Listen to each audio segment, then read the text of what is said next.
Kabalo ko dili tanan sa tuwa naka-familiar aning luto na larang. Pero guys, grabe jud ni kada best labi nag-ipari sa kanon na mais. Kanina luto sa mga wala nakabalo, gikan jud ni original sa syudad sa Cebu. Kung naay kibiil sa Ilonggo, naapoy larang sa Cebu. Unya syempre dili ta pwede magpatagaw-tagaw ta dira kay para matilawan nato ni unsay lasa. Pero pagkakita nila na ako nang gisilahan dira 15 ka buok, kuratan sila oy nakaingon lagi sila unsa ka manok. Sa itsura pa lamang niya sa iyang lamas na pertin daghana, nakabalo jud ko na pertin aning lamia. Unya ako pa jud nang gisilihan ba kay para bagod ang ato bagong singot mura bagog gamunggos-munggos kadagko. Kanina pagkaon delikasis na ni sa Cebu. Unya ang kadalasan na makita nako na ginagamit nila na isda diri is ang puffer fish. Kung tawag pa nato dire sa Surigao ay doto. Lahi ng doto sa butiti ha. Kanang doto makaon jud na siya. Dili na nimo kinahanglan na napakitanggal-tanggalon. Pero pwede man gahapon ka mo gamit og lain na klase na isda. Sama aning ginahimo nila. Ang kaning ila ha, ulo sa buaya. Charot.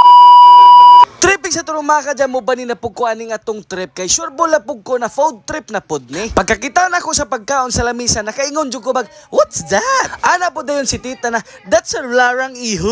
Kani kuno na pagkaon mao jud kuno ni ang isa sa mga delicacies diri sa Cebu. Unya pagkakita po nako sa ilang kanon ba kay duha man ka klase na ay kanon na humay, unya napoy kanon na mais. Adito ko sa mais oy kay unsa anad ba ta kay tas bukid. Ang ilang sabaw pertin daghana jud og lamas mura jud wala jud siya gitipid ba abundado lagi kayo. Kaya ana lagi si tito og si tita sa mo ana dili ko mi pwede mo uli sa Surigao og dili mi makitilaw sa larang. Pero diri sa gawas sa ila pertin daghana ga pamaligya og larang dira sa gawas. Unya nga ako nakitaan puro puffer fish ilang tagamit pero wala na mga tunok kana bagong mga pinanitan na. Pero kaning gihimo og larang ni tita lahi ni na isda. Ulo jud niya siya pero murag nakalimot ko murag tuna man siguro niya. Pero sa tinud-anay ang ako jung gipusa dira na sili 5 ra bitaw. Ahak potong 15 ka buok oy murag maglisod ang butag kalibang adto. Pero paghigop na ko sa sus the best kayo bay. Ini grabe 100% lami kayo oy. Karon nalipay jud ko ba na nakatilaw jud ko larang unsay larang diri sa Cebu. Nya dili jud ko sure ko makarelate ni mga taga Surigao ani. Pero sa kato mga nakaadto og Cebu nya mga nakatilaw pod ani kaway-kaway sa inyo ha dira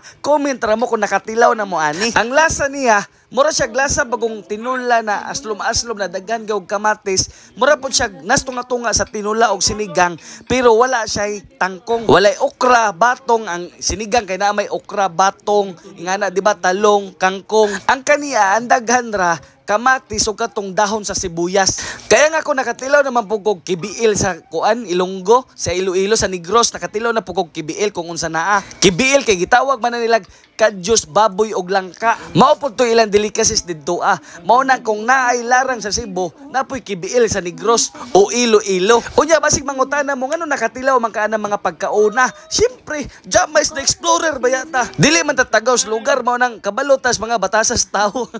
Kadagan na kayo tag na salamuha. Lantawar ako ng ilang maiso hapit na jud mahurot ang ako aba basta kay the best lagi kayo. Pati si ate era ninyo first time pa po niya makatilaw og larang. Unya ang pay nakadabis diha kaya ang unang tilaw na to og larang diri pa jud sa balay nila tito og tita.